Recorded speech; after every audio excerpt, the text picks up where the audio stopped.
पिछले लेक्चर में हमने सीड के बारे में पढ़ा था, सीड क्या होता है, सीड के टाइप्स। और इस लेक्चर में हमारे दो टॉपिक बाकी रह गए थे पार्ट 2 में। कौन से एक तो डोरमेंसी और ट्रीटमेंट। तो चालू करते हैं फ्रेंड्स। डोरमेंसी के बारे में पढ़ेंगे हम आज। डोरमेंसी सबसे पहले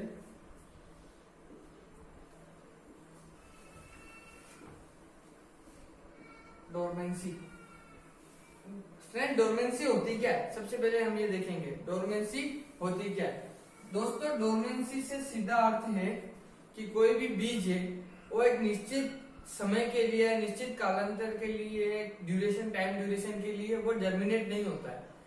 बहुत सारे चांस है जो जर्मिनेट क्यों नहीं होता है दोस्तों, तो उसके कारण है फिजिकल, जेनेटिक्स, और जो सीड है उसके भी कुछ स्ट्रक्चर्ड है, उसकी संरचना में कुछ कारण होते हैं जिसके कारण वह जर्मिनेट है वो नहीं हो पाता है दोस्तों। जैसे कि हम देख सकते हैं कि सोइंग करी फार्मर ने, तो सीड है वो नीचे चले गए, डेप्थ में चले गए, गहराई में चले गए। इससे कारण क्या है, उसके लिए जो ऑक्सीजन, जो भी उसके जर्मिनेशन के लिए उसको जो भी ऑप्टिमम क्लाइमेट चाहिए था, उसके लिए जो बेस्ट क्लाइमेट चाहिए था उसको नहीं मिल पाया, उसको ऑक्सीजन पूरी नहीं मिल पाई, या फिर उसको जो उसकी वाटर रिक्वायरमेंट है वो पूरी नहीं हो पाई, या फिर उसको सनलाइट नहीं मिल पाई। उसको जो भी हो, उसकी जो कुछ कमियां रही जिसके कारण वो जर्मिनेशन नहीं हुआ, वो सीड डोरमेंसी स्टेज में चला गया। जब भी वो सीड ऊपर आता है तो वापस वो जर्मिनेट हो जाता है। तो उसकी जो मतलब वो परिपक्व, ऐसा कह सकते हैं कि बीज की वह अवस्था जिसमें बीज पूर्ण परिपक्व होकर भी वह जर्मिनेट नहीं हो सकता है। जो सीड है वो पूर्ण परिपक्व होकर भी जर्मिनेट नहीं हो सकता है, उसके क्या कहते हैं हम, सीड डोरमेंसी। कारण बताई दिए मैंने, जैसे कि सीड गहराई में चला गया, सीड की जो बाई स्ट्रक्चर है, उसका जो सीड कोट है, बीज चोट, वो काफी हार्ड है, जिसके कारण जर्मिनेट होकर जो भ्रूण है, एम्ब्रियो है, वो बाहर नहीं निकल पा रहा है।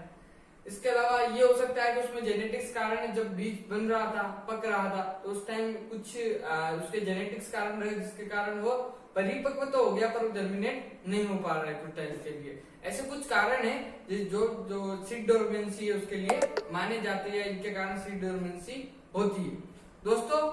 अब ये तो कारण हो गए सीड डोरमेंसी के। अब सीड डोरमेंसी कुछ टाइप भी होते हैं, जैसे पहला है इनेक्ट, फर्स्ट। दूसरा है कौन सा है, इनफोर्स्ड।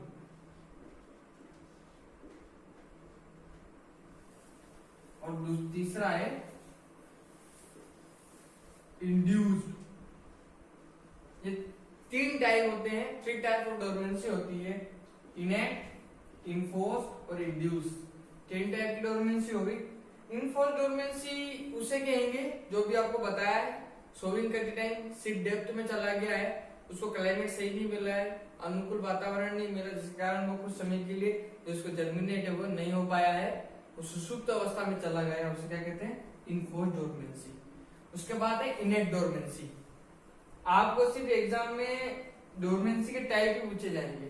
डोरमेंसी होती क्या है, या तो उसके कुछ कारण पूछ लेंगे, ऑप्शन में दे देंगे कि सुषुप्त अवस्था का मुख्य कारण वातावरण का अनुकूल नहीं होना, या फिर बाहरी आवरण का कठोर होना, या फिर जो है बीज का डेप्थ में चला जाना है, गहराई में चला जाना, चौथा है उपयुक्त सभी। उस सिचुएशन में आपको उपयुक्त सभी से करना है। एक सिचुएशन ये दे देगा एग्जामिनर कि 3 तो आपको जो है वो कारण दे देगा और चौथा कारण नहीं होगा डोरमेंसी का, वो चौथा कारण दे देगा। या फिर ये होगा 3 जो कारण है वो डोरमेंसी के नहीं होंगे और चौथा है वो डोरमेंसी लाता होगा बीच में। तो इस टाइप से डोरमेंसी में क्वेश्चन बनता है। इनेक्ट क्या होता है, वो ये बताता है जेनेटिक कारण होता है, जो फल होता है वो पक रहा होता है, उसको अनुकूल वातावरण नहीं मिला, अनुकूल क्लाइमेट नहीं मिला, जिसके कारण वो सुषुप्त अवस्था में चला गया है, वो इनेक्ट में आता है। और जो इंड्यूस होता है, इंड्यूस में क्या होता है कि जो बीज होता है उसके जो स्ट्रक्चर होती है, जो बीज का भाई, जैसे कि हम इमली ले ले या जामुन ले ले, इनके जो सीड होते हैं, बीज होते हैं, उनके बाहर एक जो कठोर आवरण पाया जाता है सीड का, उसको जब तक वो आवरण हटे नहीं का, टूटे नहीं का, तब तक वो जो सीड है वो जर्मिनेट नहीं होगा, उसकी डोरमेंसी नहीं टूटेगी, वो सुषुप्त अवस्था में ही रहेगा। सीड जैसे कि हम जो इमली है, जामुन है, ये सीड है, ये एक इंड्यूस प्रकार की डोरमेंसी हम इसको कह सकते हैं। तो दोस्तों ये था कुछ डोरमेंसी के प्रकार। जो इनफोर्स्ड डोरमेंसी वो सभी प्रकार के बीजों में, किसी भी बीज में आ सकती है, बता दिया, डेप्थ में चला जाएगा तो जर्मिनेट नहीं हो पाएगा, इनेक्ट बता दिया, या तो जेनेटिक कारण होगा, उसको क्लाइमेट सही नहीं मिलेगा। और लास्ट था इंड्यूस, जिसका हमने जाना था कि वो स्ट्रक्चर है वो सीड की वो सही नहीं होगी, उसका जो भी है जो आवरण है वो कठोर होगा। इस कारण हो सकते हैं जो पर्टिकुलर क्रॉप पे डिपेंड करते हैं या फिर सीड पे डिपेंड करते हैं। दोस्तों तो ये थी हमारी डोरमेंसी। अब हमने डोरमेंसी तो पढ़ ली है, अब डोरमेंसी कैसे तोड़ेंगे हम ये देखेंगे, कैसे हम डोरमेंसी तोड़ेंगे, डोरमेंसी जो दूर करने के तरीके हैं, मेथड है। तो सबसे पहला मेथड है हमारा फिजिकल, ठीक है, इसको हिंदी में क्या कहते हैं, भौतिक, भौतिक या फिजिकल मेथड। भौतिक या फिजिकल मेथड से हम कैसे तोड़े, तो दोस्तों भौतिक या फिजिकल मेथड में हम किसे तोड़ेंगे, तो भौतिक मेथड में हम सबसे पहले क्या करेंगे, टेम्परेचर,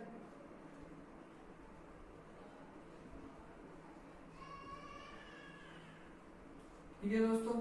टेम्परेचर भी दो प्रकार का होता है, high temperature and low temperature.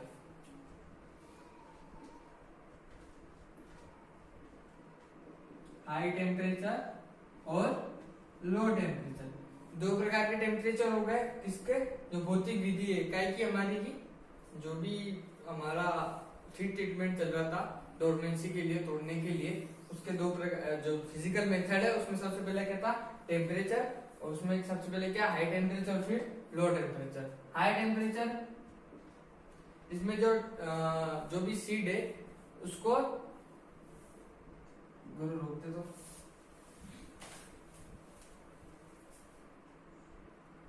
दोस्तों हाई टेम्परेचर देख रहे थे हम, तो हाई टेम्परेचर में सबसे पहले इसका टेम्परेचर हो क्या होगा, तो 40 से 50 डिग्री सेंटीग्रेड तापमान होगा, कितना, 40 से 50 डिग्री टेम्परेचर होगा किसमें, हाई में। और लाइन टाइम ड्यूरेशन कितना होगा दोस्तों इसका, तो ये होगा 6 से 7 आवर्स या घंटे, मतलब 40 से 50 सेंटीग्रेड तापमान पर 6 से 7 घंटे के लिए इसको ट्रीट करेंगे, जब हम सीड डोरमेंसी तोड़ सकते हैं किसी भी सीड की। कौन सा, भौतिक में जो टेम्परेचर का हाई टेम्परेचर मेथड। फिर आएगा लो टेम्परेचर मेथड, तो इसमें दोस्तों 2 से 8, कितना, 2 से 8 डिग्री सेंटीग्रेड या सेल्सियस तापमान में कितनी देर के लिए, 12 से 14 घंटे रखेंगे हम इसको सीड को, जिससे क्या हम उसकी डोरमेंसी तोड़ सके। ठीक है फ्रेंड्स, तो ये क्या हो गया हमारा, सबसे पहले टेम्परेचर। उसके बाद है नमक, नमक का घोल, इसके द्वारा भी सीड डोरमेंसी तोड़ सकते हैं, नमक के घोल से भी तोड़ सकते हैं। कुछ सीड होती है जिनकी नमक के घोल से भी तोड़ी जा सकती है। तो क्या होता है, उसको 2% का नमक का घोल होता है, उससे सीड डोरमेंसी तोड़ी जाती है।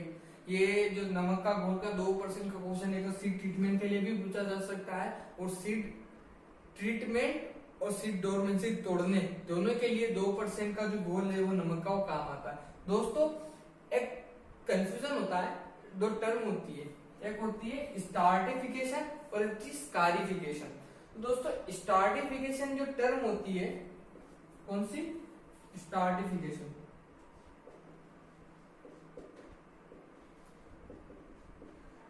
जो स्टार्टिफिकेशन है वो टेम्परेचर मेथड के लिए यूज की जाती है टर्म, कौन सी दोस्तों, स्टार्टिफिकेशन। स्टार्टिफिकेशन जो टर्म है वो किसके लिए तोड़ ली जाती है, हमारे जो टेम्परेचर मेथड है उसके लिए जो स्टार्टिफिकेशन टर्म है वो यूज की जाती है। उसके बाद दोस्तों जो अपना फिजिकल मेथड चल रहा था उसकी एक टाइप और है लास्ट, जिससे हम स्कारिफिकेशन के नाम से भी इंग्लिश में जानते हैं, इंग्लिश टर्म ही यूज होती है इसकी, हिंदी में बोलते हैं खुरचना, स्कारिफिकेशन, ठीक है, या खुरचना। तो हमने बताया था आपको इमली या जामुन के सीड का एग्जांपल दिया था मैंने आपको, क्योंकि उसकी जो सीड स्ट्रक्चर है उसमें जो सीड कोट है वो काफी हार्ड होता है, और जब तक हम सीड कोट को नहीं तोड़ेंगे, जिसको ब्रेक डाउन नहीं करेंगे किसको, सीड कोट को, तब तक वो उसकी डोरमेंसी स्टेज नहीं जाएगी और वो जर्मिनेट नहीं होगा। ठीक है, तो स्कारिफिकेशन में क्या होता है दोस्तों, जो सीड होता है उसकी जो सीड कोट क्या होता है, सीड कोट, उससे क्या किया जाता है, ब्रेक।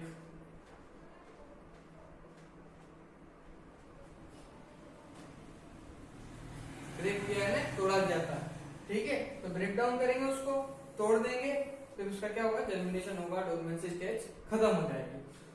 उसके बाद दोस्तों ये तो हो गया हमारा फिजिकल मेथड। क्वेश्चन पूछा जाएगा आपको कि निम्न क्वेश्चन दे दिया एग्जामिनर ने कि निम्न में से कौन सा बीज है जिसकी क्वालिफिकेशन से या खुरच कर सीड डोरमेंसी वो तोड़ी जा सकती है। तो आपको एग्जांपल में दे दिया, जैसे कि दे दिया आपको राई दे दी, सोयाबीन दे दिया, मक्का दे दिया, और लास्ट में दे दिया आपको इमली, या फिर दे दिया आपको जामुन, या फिर फ्रूट के सीड दे दिए, जैसे संतरा दे दिया, या फिर दे दिया आपको आंवला दे दिया, और आपको जैसे कि किन्नो दे दिया।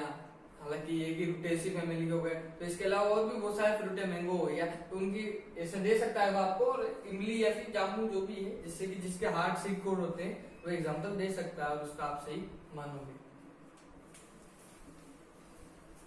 उसके बाद दोस्तों अगला है हमारा केमिकल मेथड।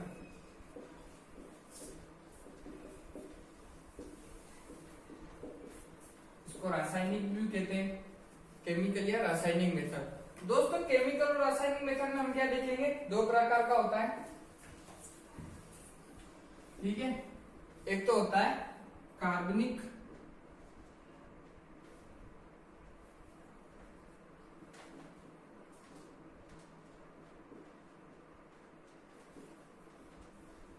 और दूसरा होता है अकार्बनिक।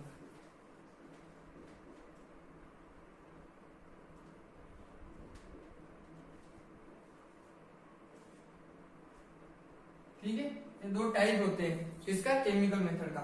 सबसे पहले हम चलेंगे अकार्बनिक में। किसमें चलेंगे फ्रेंड्स, अकार्बनिक मेथड। जो अकार्बनिक मेथड होता है उसमें क्या होता है, HCl,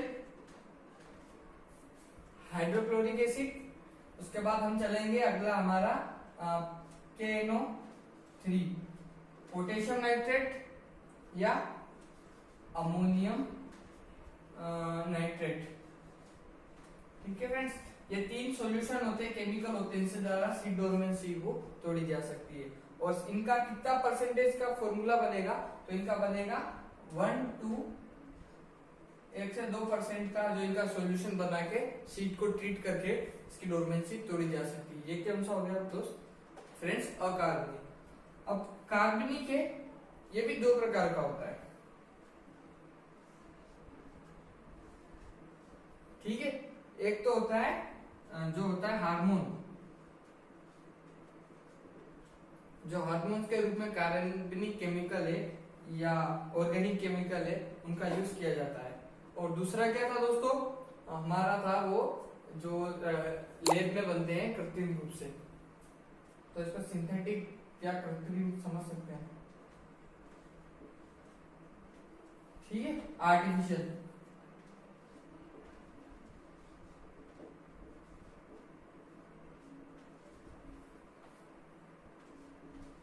ठीक है।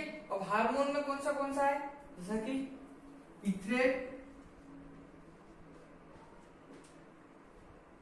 ठीक है।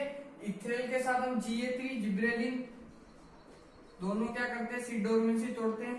तो इथ्रेल है उसका कितना 100 से 300 ppm, और जो Ga3 है उसका कितना 1 से शायद 100 ppm, जो है यूज किया जाता है किस लिए, सीड डोरमेंसी तोड़ने के लिए। और आर्टिफिशियल में क्या है, थायोयूरिया। थायोयूरिया पीडीएफ है वो आपको डिस्क्रिप्शन में मिल ही जाएगी, पर हम ये कॉन्सेप्ट समझने की कोशिश करेंगे। थायोयूरिया है, जो आलू के कंद होते हैं, आलू के कंद उनकी डोरमेंसी तोड़ने के लिए थायोयूरिया का यूज किया जाता है फ्रेंड्स। किसका, थायोयूरिया का। एक तो थायोयूरिया हो गया, और एक शायद एसिड है, इथाइलिन है, हाँ इथाइलिन है। ये दोनों क्या है, आर्टिफिशियल है, जो भी हमारे काम आते हैं सीड डोरमेंसी तोड़ने के लिए। तो फ्रेंड्स ये केमिकल मेथड हो गया हमारा। तो दोस्तों अब हम पढ़ेंगे अगला टॉपिक हमारा क्या है, सीड ट्रीटमेंट, बीज उपचार।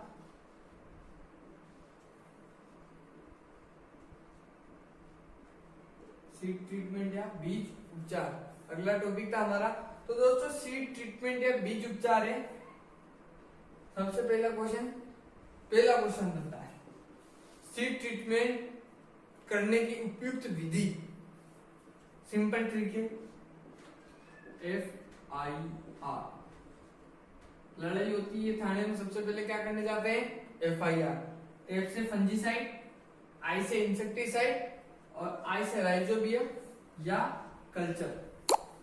ठीक है, FIC या FIR।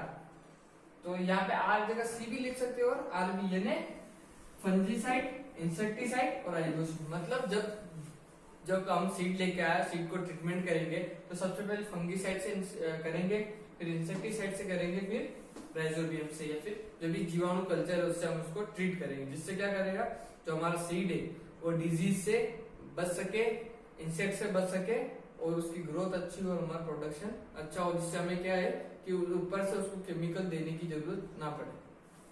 एक मेथड था, ये क्वेश्चन काफी बार पूछा जाता है, बीज उपचार की उपयुक्त विधि है। तो अगला आपको 4 ऑप्शन देगा, चेंज कर सकता है और एक जगह FIR देगा। FIR ना दे तो पहले फंजीसाइड, फिर इंसेक्टिसाइड, फिर राइजोबियम या कल्चर, तीनों देके आपको वो पूछेगा। तो सबसे पहले हम चलेंगे बीज उपचार में। तो बीज उपचार के सबसे पहले ताप द्वारा। तो दोस्तों ताप द्वारा मैं आपको बता चुका हूँ, ठीक है, ताप द्वारा हो गया हमारा। फिर उसके बाद नमक द्वारा भी बता चुका हूं मैं आपको।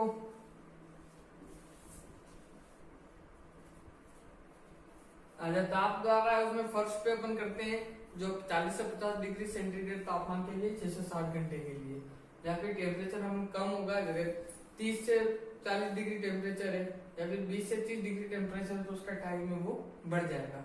नमक के द्वारा हो गया। इसके बाद जो FIR पे चलते हैं हम, तो फंगी साइड पे चलते हैं। तो फफूंदनाशी बोलते हैं जिसको हिंदी में, फफूंदनाशी या फिर फंगी साइड। ठीक है दोस्तों, ये है हमारा फफूंदनाशी। तो दोस्तों फफूंदनाशी जो होता है वो 2 प्रकार का होता है। एक तो होता है आंतरिक और एक होता है बाह्य। मतलब जो अंदर से होते हैं और एक बाहर से होते हैं। तो जो ऊपरी होता है, मतलब जो सीड के बाहर के फंगस होते हैं ऊपरी, उसके लिए दोस्तों सबसे पहले क्या होता है, हमारा जो ऊपरी है उसमें क्या होता है, क्या यूज करते हैं हम, थायरम और कैप्टान। ये कुछ फंगीसाइड है, ये उपयोग होते हैं। और इसका कितना परसेंटेज, 3 से 4 ग्राम है वो पर लीटर। 3 से 4 ग्राम परसेंटेज या फिर 3 से 4 ग्राम जो पर लीटर यूज होगा, क्या होगा हमारा, जो थायरम या कैप्टान है, जो हमारा ऊपरी है ना, ऊपर के फंगीसाइड जो है किसी सीड में, तो उसको नष्ट करने के लिए। और जो आंतरिक है उसके लिए कार्बेंडाजिम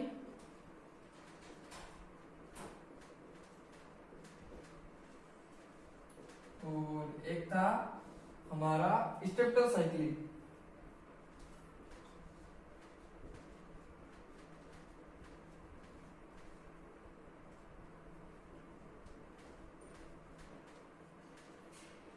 ये 2 है। इसका दोस्तों 1.5 से 2 ग्राम का घोल बनेगा पर लीटर।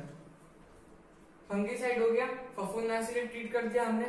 अब दोस्तों एक फंगीसाइड हो गया, हमने सबसे पहले फंगस से हमारा जो भी सीड है उसको ट्रीट कर दिया।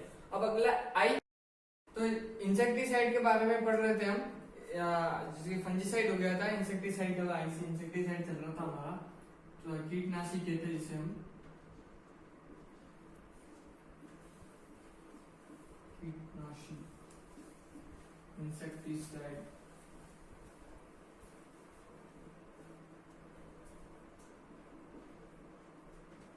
ठीक है, इंसेक्टिसाइड।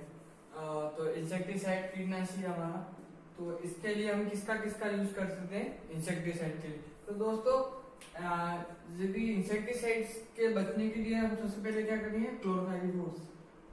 ये अधिकतर जो दीमक होती है उनसे बचने के लिए करते हैं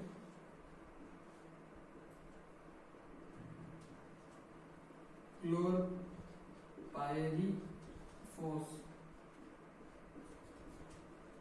क्लोरपायरीफॉस, ठीक है फ्रेंड्स। क्लोरपायरीफॉस से वो हम यूज करते हैं इंसेक्टिसाइड के रूप में, और इसका यूज है वो इंसेक्ट्स को बचने के लिए। हम इसका यूज कितना करेंगे घोल का, तो 20 EC,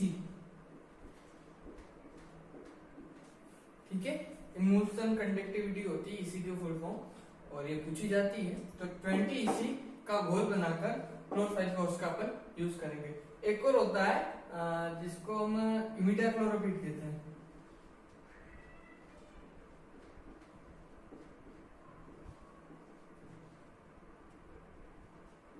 इमिडाक्लोरोपीड है ना,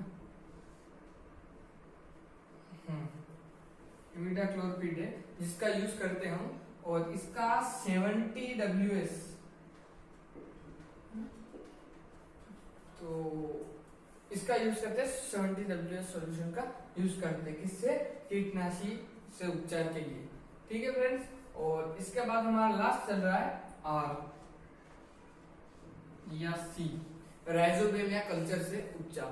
दोस्तों जो राइजोबियम या जीवाणु कल्चर का उपयोग है वो काफी लंबा है। जैसे कि सबसे पहले या तो लेग्यूम क्रॉप को छोड़कर दूसरी क्रॉप होगी, कौन सी, लेग्यूम क्रॉप को छोड़कर दूसरी क्रॉप होगी, उनमें राइजोबियम से कभी उपचारित नहीं करते हैं।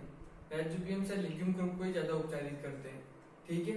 और उसके बाद जो हमारी दूसरी क्रॉप है, जैसे गेहूं है, चना है, जो लेग्यूम नहीं है, अदर है, उसके लिए एनाबी या नॉन स्टॉक और जो भी है अदर जीवाणु कल्चर है, जो हमारे, जो हम बायो फार्मिंग पढ़ेंगे, है ना, जैविक कृषि पढ़ेंगे, तब हम उसके बारे में देखेंगे कि जो जीवाणु है या फिर फास्फोरस विले बैक्टीरिया है या फिर एनाबीना है, नॉनस्टॉक है, बीजी है, उसका जीवाणु कल्चर कैसे करते हैं, उनका यूज कैसे करते हैं, तो इस प्रकार से यूज किया जाता है। तो अब तो हम यही देखेंगे कि आर से क्या होता है, राइजोबियम को करते हैं, कैसे करते हैं। तो दोस्तों राइजोबियम या कल्चर के लिए 10% का,